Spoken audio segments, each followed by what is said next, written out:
की जय, भारत माता की जय, भारत माता की जय, वंदे मातरम, वंदे मातरम, वंदे मातरम। आज के सामाजिक सम्मेलन में उपस्थित भारतीय जनता पार्टी के लोकप्रिय और कर्मठ प्रदेश अध्यक्ष माननीय श्री स्वतंत्र देव सिंह जी, प्रदेश सरकार में मेरे वरिष्ठ सहयोगी औद्योगिक विकास के राज्य मंत्री श्री धर्मवीर प्रजापति जी, राष्ट्रीय पिछड़ा वर्ग आयोग के उपाध्यक्ष श्री लोकेश प्रजापति जी, ओबीसी मोर्चा के प्रदेश के अध्यक्ष श्री नरेंद्र कश्यप जी, भारतीय जनता पार्टी के प्रदेश की महामंत्री श्रीमती प्रियंका रावत जी,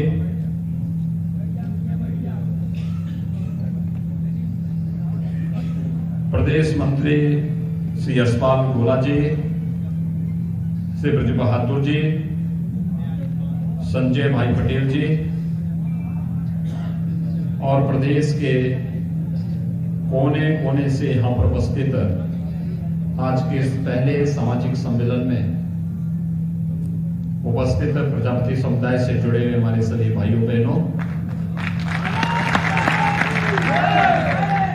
प्रदेश की राजधानी लखनऊ में मैं आप सबका हृदय से अभिनंदन करता हूं। विजयादशमी का आज दूसरा दिन है और पर्व और त्योहार को सकुशल संपन्न करने के बाद आज इस कार्यक्रम में समय से उपस्थित होना यह अपने आप में एक बहुत बड़ी चुनौती थी। मैं प्रदेश अध्यक्ष से इसी बारे में चर्चा कर रहा था। उस सब के बावजूद आपकी यहां पर उपस्थिति और आपका उत्साह हम सबके मन में भी एक नया उत्साह, एक नया उमंग पैदा कर देता है। मैं इसके लिए आयोजकों को हृदय से धन्यवाद देते हुए आप सबका हृदय से अभिनंदन करता हूं। भाइयों बहनों, भारतीय जनता पार्टी राष्ट्रवादी विचारधारा पर विश्वास करती है और इसका जो मूल मंत्र है, जो भारतीय संस्कृति का मंत्र है, सर्वे भवन्तु सुखिनः सर्वे सन्तु निरामयाः। सबके सुख की कामना, सबके आरोग्यता की कामना,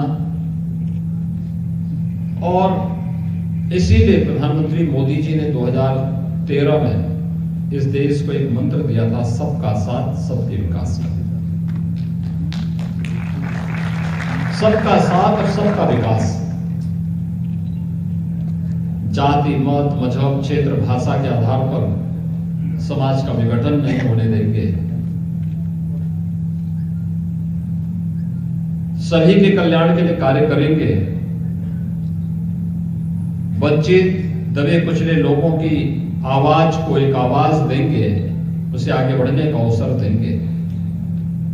और 2014 के बाद से लगातार प्रधानमंत्री मोदी जी के नेतृत्व में देश के अंदर जो कार्य हुए हैं या हो रहे हैं, आप सबके सामने हैं। उससे पहले जिन लोगों ने प्रदेश और देश में शासन किया, आपने ज्यादातर इन लोगों को देखा होगा, नारा वे भी लगाते थे। नारा जो 14 में नारा बन रहा था, सबका साथ सबका विकास का, उससे पहले प्रदेश और देश में जिन लोगों ने शासन किया था, उन लोगों का नारा होता था कि सबका साथ लेकिन उनके परिवार का विकास, यानी उनके स्वयं के विकास के बारे में वे सबका साथ लेना चाहते थे। वे कभी भी उनका दृष्टिकोण परिवार से ज्यादा बढ़कर के नहीं, वो अपने स्वयं के परिवार का, स्वयं और स्वयं के परिवार के विकास के अलावा समाज और राष्ट्र के बारे में उनकी चिंता थी ही नहीं। और यही कारण रहा कि प्रदेश पिछड़ता गया, प्रदेश पिछड़ता गया, बदहाली होती गई, बेरोजगारी बढ़ती गई, दंगों की आग में प्रदेश को झोंक दिया गया। और एक स्थिति तो ऐसी भी आई, आज से 2 महीने पहले की घटना है। प्रदेश अध्यक्ष जी मेरे साथ एक कार्यक्रम में जाने वाले थे, उनको लेट हुआ। मैंने कहा आप कहां चले गए थे? उन्होंने कहा मैं लखनऊ के एक मोहल्ले में गया था। मैंने कहा क्या था? और भाइयों बहनों, उन्होंने जो मुझे वृतांत बताया, उन्होंने कहा कि मैं आज एक समुदाय के पास गया था। उस समुदाय के लगभग 200 परिवार एक ही मोहल्ले में निवास करते हैं। तो 3 साल पहले जब मैं गया था, 4 साल पहले गया था, बड़ी गरीबी थी, बदहाली थी। और इस बार गया तो उन लोगों के चेहरे पर एक नई मुस्कान थी। तो मैंने परिवार की सबसे बुजुर्ग महिला को प्रणाम करते हुए पूछा, माता जी क्या हालचाल है? तो माता जी ने कहा कि बहुत अच्छे हैं। उन्होंने कहा क्या ऐसा परिवर्तन आपको लगा? उसने कहा देखिए, पहले हम मिट्टी के बर्तन बनाते थे, बिकता नहीं था, पूरा पैसा नहीं मिलता था।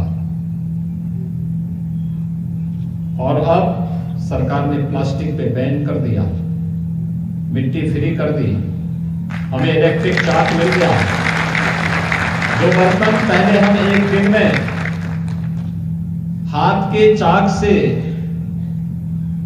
60-70 तक बना पाते थे, अब वही बर्तन हम लोग इलेक्ट्रिक चाक से या सोलर चाक से 300-400 बना रहे हैं। मिट्टी फ्री में है कि सभी परिवार के लोग इसी कार्य में लगे हुए हैं और आज इसकी डिमांड भी है, नई तकनीक भी मिल रही है, हमारा परिवार खुशहाल है। वो भारतीय जनता पार्टी के बूथ अध्यक्ष के जुड़ा हुआ परिवार था और इसलिए प्रदेश अध्यक्ष ने लखनऊ के अंदर की घटना है उसको मुझे बताया। तो मैं भी स्वयं मुझे इस बात की प्रसन्नता हुई कि शासन की एक योजना फलीभूत होकर के समाज के स्वावलंबन का आधार बन रही है। भाइयों बहनों, समाज में कोई भी व्यक्ति विपन्न रहता है या कमजोर रहता है तो समाज खुशहाल नहीं हो सकता।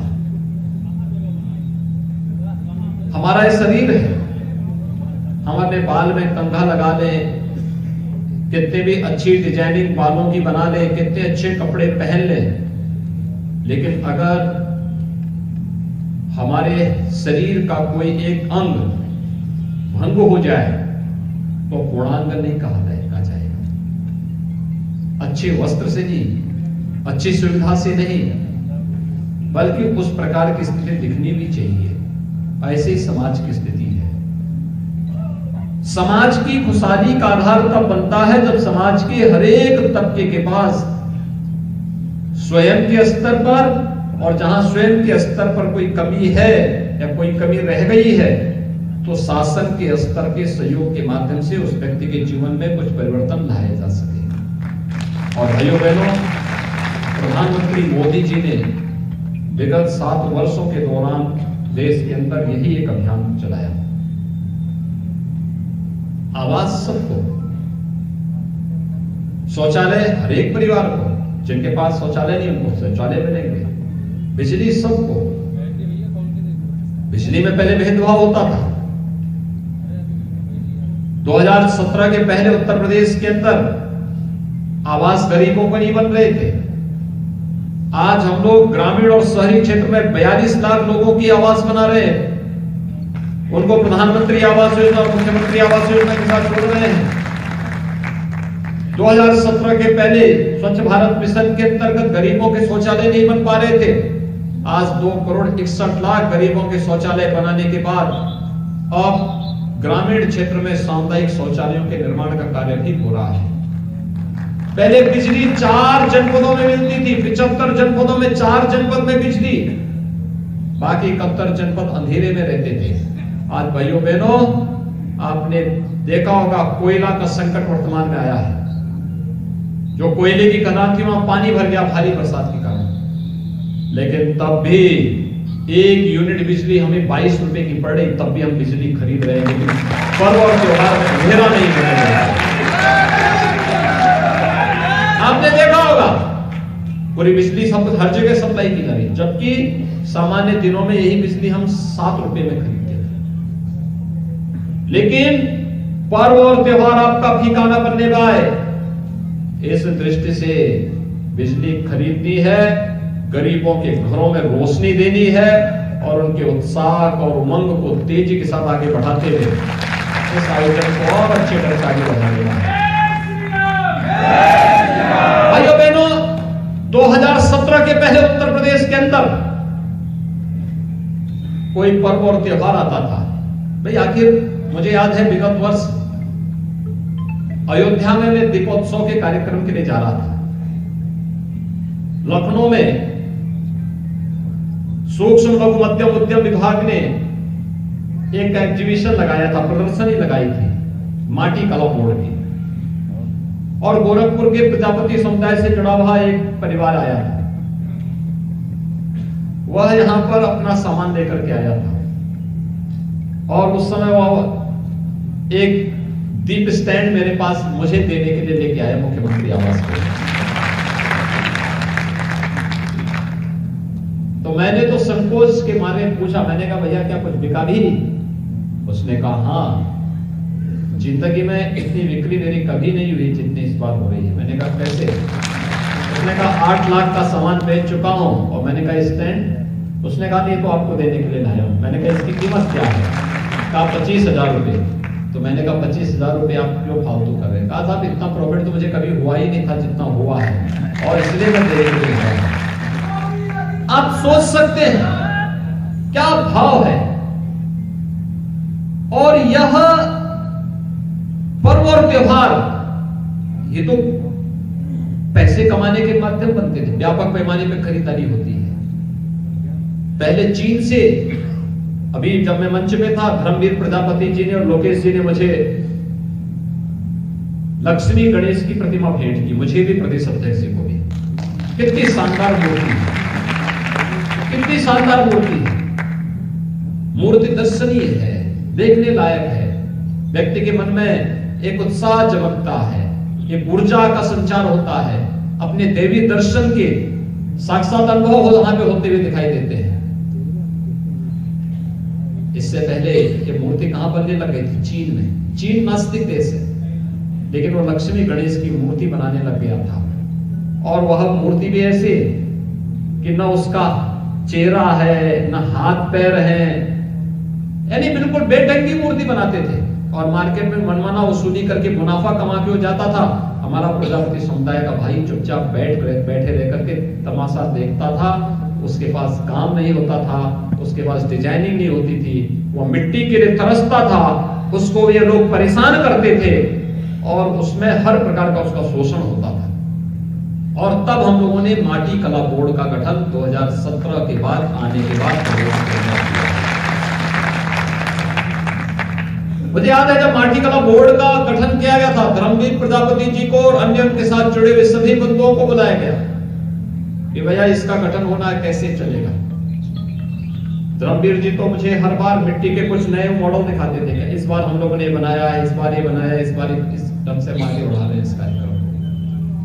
और मैं कहता था देखना मैं प्लास्टिक को बैन करने जा रहा हूं, बहुत हल्ला होगा, हंगामा होगा, लेकिन आप चिंता मत करना, आप लोग अपने मिट्टी के बर्तन को इस ढंग से डिजाइनिंग करें कि हर घर में पहुंच जाए और हर परिवार इसके साथ जुड़ जाए।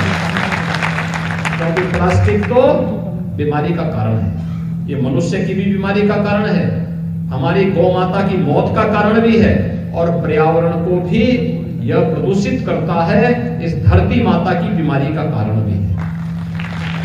ये तमाम प्रकार की बीमारियां जिस प्लास्टिक से हो रही है, इस प्लास्टिक को बैन करना है। और इसको बैन करने के बाद हमें इसका विकल्प उपलब्ध कराना है। और मैं धन्यवाद दूंगा प्रजापति समुदाय के लोगों को, उन्होंने मेहनत किया, प्रशिक्षण लिया। माटी कला बोर्ड के पदाधिकारियों ने गांव-गांव में जाकर के उस कला को, क्योंकि ये तो स्वाभाविक आपके जीन्स में कला है, रचनात्मकता है। कला का मतलब रचनात्मकता है, और उस रचनात्मकता को समाज के सामने प्रस्तुत किया। आज आप देखते होंगे चीन की मूर्तियां आनी बंद हो गई, अब दीपावली के दीपक भी यही बनने लग गए हैं, हर घर में बनने लग गए हैं, और उसमें भी नए नए डिजाइनिंग आ गई। मुझे याद है 2017 में जब हमें दीपोत्सव का कार्यक्रम अयोध्या में करना था, तो दीपोत्सव के उस कार्यक्रम के लिए हमें 51,000 दीपक नहीं मिल पा रहे थे, और इस बार हम 9 लाख दीपक जलाएंगे अयोध्या में, मिट्टी के 9 लाख दीपक।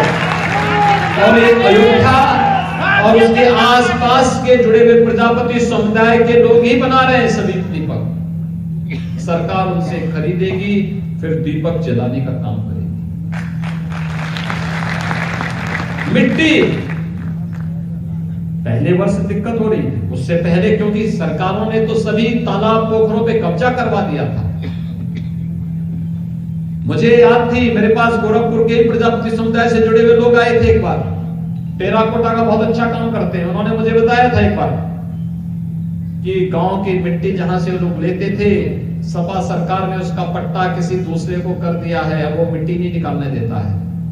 मैंने तब प्रशासन से काफी मेरा विवाद हुआ था कि आखिर इनको मिट्टी क्यों नहीं मिलेगी, मिट्टी मिलनी चाहिए।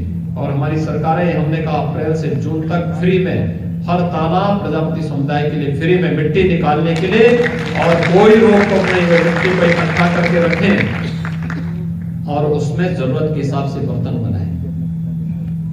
आज समाज का एक जीवन चक्र जो चलता है एक दूसरे पर आश्रित होकर के, आज प्रजापति समुदाय से जुड़े हुए बहुत सारे लोग उस व्यवस्था के साथ जुड़ करके समाज स्वयं के स्वावलंबन के माध्यम से समाज के स्वावलंबन का कार्य कर रहे हैं। भाइयों बहनों, एक पक्ष यह आर्थिक पक्ष, और दूसरा पक्ष जो हमारा धार्मिक पक्ष है।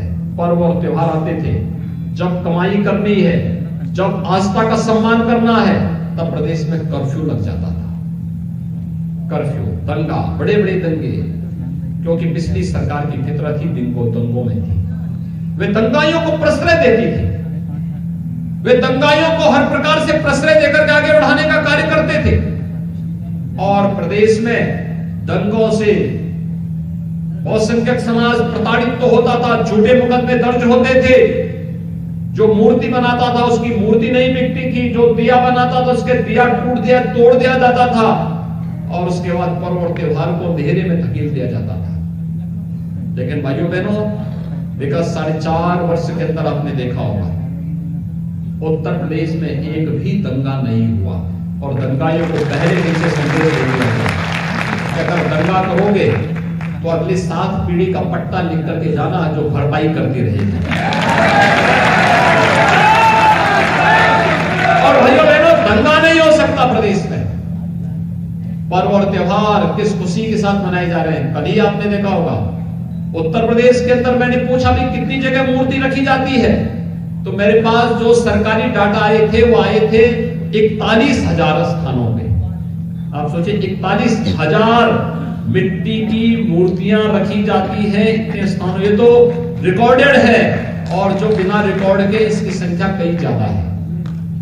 मैंने कहा कहीं विवाद, कहा साहब कहीं विवाद नहीं। मैंने कहा मूर्तियों का विसर्जन कल शाम को मैं जब इसकी समीक्षा कर रहा था, तो मैंने कहा 41,000 में से कितनी मूर्ति निकल गई हैं, तो शाम को मुझे 6 बजे बताया गया कि 32,000 मूर्तियों का सकुशल अब तक विसर्जन हो चुका है। अब ये विसर्जन अभी 1 सप्ताह तक अलग अलग तिथियों में अलग अलग स्थानों में होता है, ये क्रम चलता रहेगा। आखिर ये 42,000 से अधिक जो मूर्तियां बनाई गई होंगी, ये भी तो किसी आप जैसे कलाकारों ने बनाई होंगी। कितने लोगों को रोजगार मिला होगा, और रोजगार उसी में नहीं, रोजगार दीपक भी जले होंगे, उसमें भी रोजगार मिला होगा। जिन लोगों ने सजावट की होगी, किसी ने कपड़ा, किसी ने वहां पर श्रृंगार के लिए सामग्री, किसी ने कुछ अन्य सामग्री, कितने लोगों को रोजगार मिला होगा। कलाकार जो आए होंगे, मूर्ति को आरती गाने के लिए भी पूजा करने वाले को भी काम मिला होगा, वहां पर बिजली लगाने वाले को भी काम मिला होगा, पंडाल लगाने वाले को भी इसी बहाने काम मिल गया होगा। कितना जीवन चक्र बना हुआ है, इतने लोगों को रोजगार के साथ जोड़ने का एक माध्यम ये बना होगा। और ये रोजगार का माध्यम बनने के साथ साथ सकुशल पर्व और त्योहार किस तरीके से संपन्न हो रहे हैं, आपने अभी विजयादशमी को देखा होगा, नवरात्रि में देखा होगा। शारदीय नवरात्रि का पर्व कितनी भव्यता के साथ, कितनी सुंदरता के साथ, यानी आपके उत्साह और उमंग के सामने कोरोना भी फेल हो गया। पूरी दुनिया को तबाह करने वाला कोरोना आपके उत्साह और आपके उमंग के सामने फेल होता हुआ दिखाई दिया, जब शारदीय नवरात्रि को और विजयादशमी के इस आयोजन को पूरी भव्यता के साथ संपन्न करके उत्तर प्रदेश ने बता दिया कि नहीं, अगर उत्साह और उमंग है, हम सभी नियमों का पालन करेंगे तो कोरोना अपने आप फेल हो जाएगा, कोरोना तो मतलब हो जाएगा। भाइयों बहनों, आज यही कहने के लिए मैं आपके बीच आया हूं। जैसे एक मूर्ति कला से जुड़े हुए, एक माटी कला बोर्ड से जुड़े हुए कार्य को एक समुदाय कर रहा है, लेकिन उसमें केवल समुदाय ही नहीं जुड़ा हुआ है, पूरा समाज जुड़ा हुआ है, पूरे समाज का जीवन चक्र जुड़ा हुआ है। हर एक की उस व्यवस्था के साथ जुड़ाव यही जीवन चक्र है, और उस जीवन चक्र के साथ फिर प्रदेश की अर्थव्यवस्था भी जुड़ जाती है, प्रदेश का सम्मान और स्वावलंबन भी जुड़ जाता है। और प्रजापति समुदाय उसी एक माटी कला से जुड़ा हुआ समुदाय है, जिसने अपनी माटी से जुड़ करके अपनी रचनात्मकता के माध्यम से न केवल अर्थव्यवस्था को बल्कि धर्म की आस्था का भी सम्मान देकर के उसे आगे बढ़ाने के लिए अपने आप को पूरी मजबूती के साथ, पूरी जीवन को समर्पित करके इस भाव के साथ जोड़ा है। धर्म अर्थ की इस पूरी व्यवस्था को आगे बढ़ाते हुए जो कार्य आज आपके द्वारा संपन्न किया जा रहा है, यह अभिनंदनीय है। मैं इस अवसर पर आज आप सभी पहले समुदाय का यहाँ पर सामाजिक सम्मेलन यहाँ पर आयोजित किया गया है, मैं इसके लिए आयोजकों का हृदय से धन्यवाद देता हूँ और अभिनंदन भी करता हूँ।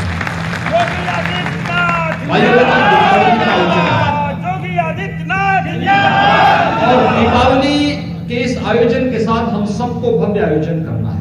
हमने तय कर दिया है कि दीपोत्सव का कार्यक्रम इस बार अयोध्या में होगा, तो इस बार हम लोग शहरी क्षेत्र में 9 लाख लोगों को पक्का मकान बना करके दे चुके, उसका गृह प्रवेश हो चुका है। हम ग्रामीण और शहरी क्षेत्र में अब तक 42 लाख परिवारों को एक आवास दे चुके हैं, 42 लाख से अधिक परिवारों को। और हम लोगों ने कहा शहरी क्षेत्र में जिन 9 लाख लोगों का गृह प्रवेश हो गया है, उन 9 लाख परिवारों की तरफ से एक दीपक हम लोग अयोध्या में इस बार जलाएंगे।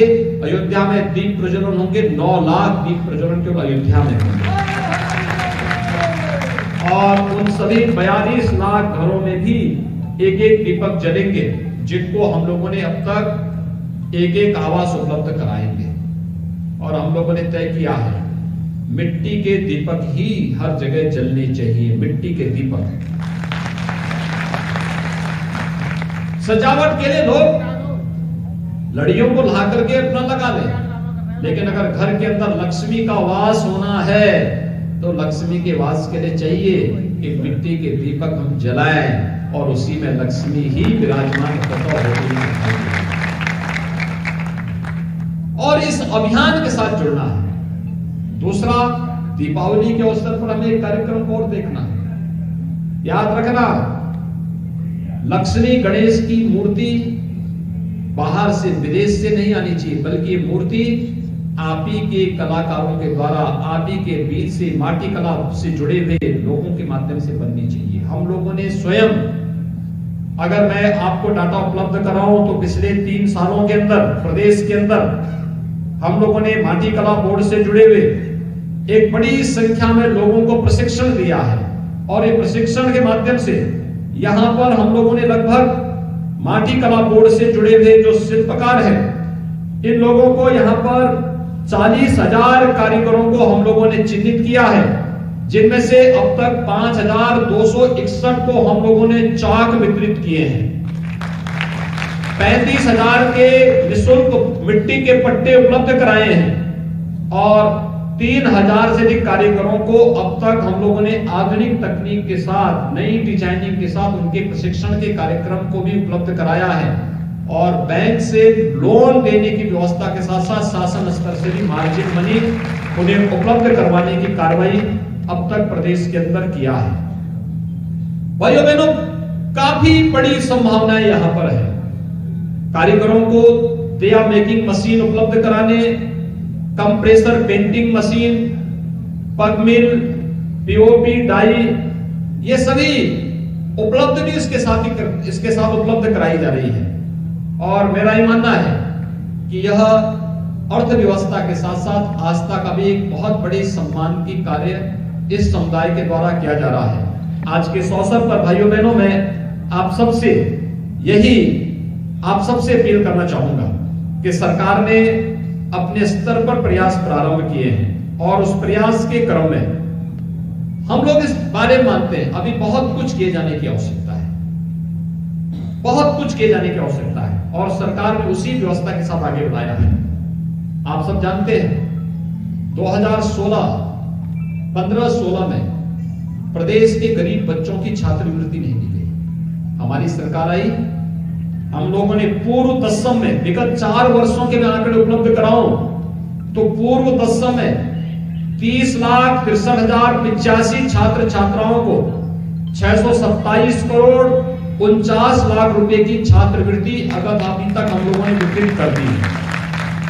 और 21-22 के लिए पूर्व दशम के 38,375 छात्र छात्राओं को अब तक 8 करोड़ 64 लाख रुपए की धनराशि वितरित की जा चुकी है और इसमें अभी 175 करोड़ रुपए की राशि 8 लाख छात्रों के लिए और छात्रवृत्ति के लिए हम लोगों ने सुरक्षित रखी है, क्योंकि प्रवेश इस बार लेट हो रहे हैं तो इसको हमने 30 नवंबर तक पूरा करने की व्यवस्था की है।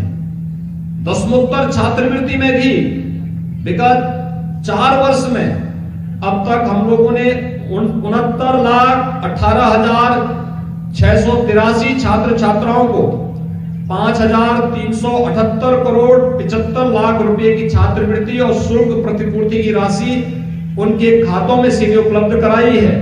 और इस नए वित्तीय वर्ष में अब तक 5,084 छात्र छात्राओं को 1 करोड़ 78 लाख रुपए की धनराशि प्रदान की जा चुकी है और 1,200 करोड़ रुपए की राशि हम लोगों ने 12 लाख छात्र छात्राओं के लिए छात्रवृत्ति की अभी दसमोत्तर छात्र छात्राओं के लिए प्रदेश के अंदर उपलब्ध करवाने की कार्रवाई की है। भाइयों बहनों, प्रदेश के अंदर अन्य पिछड़ा वर्ग के छात्र छात्राओं के लिए 64 छात्रावास छात्रों के लिए, 38 छात्रावास बालिकाओं के लिए प्रदेश के अंदर उपलब्ध करवाया है और प्रदेश के अंदर वर्तमान में छात्रों के लिए 1 और छात्राओं के लिए 2 छात्रावास का निर्माणाधीन भी वर्तमान में उन लोगों के लिए व्यवस्था की जा रही है। ऐसे ही अन्य सभी प्रकार की सुविधाओं को देने के लिए सरकार पूरी प्रतिज्ञित दृढ़ भाव के साथ कार्य कर रही है। चाहे वह गरीब कन्याओं की शादी के लिए, पिछड़े वर्ग की बालिकाओं की शादी ब्याह के लिए दी जाने वाली अनुदान की राशि हो या सामूहिक विवाह योजना के माध्यम से अब तक 2.25 लाख बालिकाओं की शादी के लिए प्रति विवाह 51,000 रुपए की राशि अलग से सरकार उपलब्ध करवाने की कार्य करती है। ये सभी कार्यक्रम अनवरत रूप से आगे बढ़ने के क्रम है और हम सब आभारी हैं प्रधानमंत्री मोदी जी के और केंद्रीय कैबिनेट के, जिन्होंने पिछड़ा वर्ग आयोग को एक संवैधानिक मान्यता दी। अब ये संवैधानिक बोर्ड हो गया है। इस संवैधानिक बोर्ड के बाद इसकी मान्यता बढ़ी है, इसकी वैल्यू बढ़ी है। इसके द्वारा दिया जाने वाला कोई भी आदेश ये न्यायिक आदेश माना जाता है और उस आदेश के क्रम में यह एक बड़ा कार्यक्रम आगे बढ़ा है। समाज के दबे कुचले लोगों की आवाज को उचित मंच प्रदान करने के लिए भारतीय जनता पार्टी की केंद्र और प्रदेश सरकार के द्वारा किया जाने वाला कार्यक्रम आज हम सबको सबका साथ सबके विकास के मूल मंत्र के साथ जोड़ता है और हम सब इसी मूल मंत्र के साथ आगे बढ़ते हुए कार्यक्रम कर पाएंगे। इस विश्वास के साथ प्रजापति समुदाय के सामाजिक सम्मेलन के अवसर पर मैं आप सभी का एक बार फिर से अभिनंदन करता हूं। दीपावली का आयोजन आने वाला है, उसकी तैयारी के लिए माटी कला बोर्ड पूरी ताकत के साथ कार्य करके हर घर में मिट्टी का एक दीपक पहुंचाने का कार्य करे और सबको इस बारे में कि मिट्टी का एक दीपक स्वयं श्री लक्ष्मी का प्रतीक हो और घर घर में यह विराजमान हो। इस विश्वास के साथ आप सभी के प्रति मैं अपनी शुभकामनाएं देता हूं। आप सबको मैं दीपावली की भी मंगलमय शुभकामनाएं देता हूं। धन्यवाद। जय हिंद।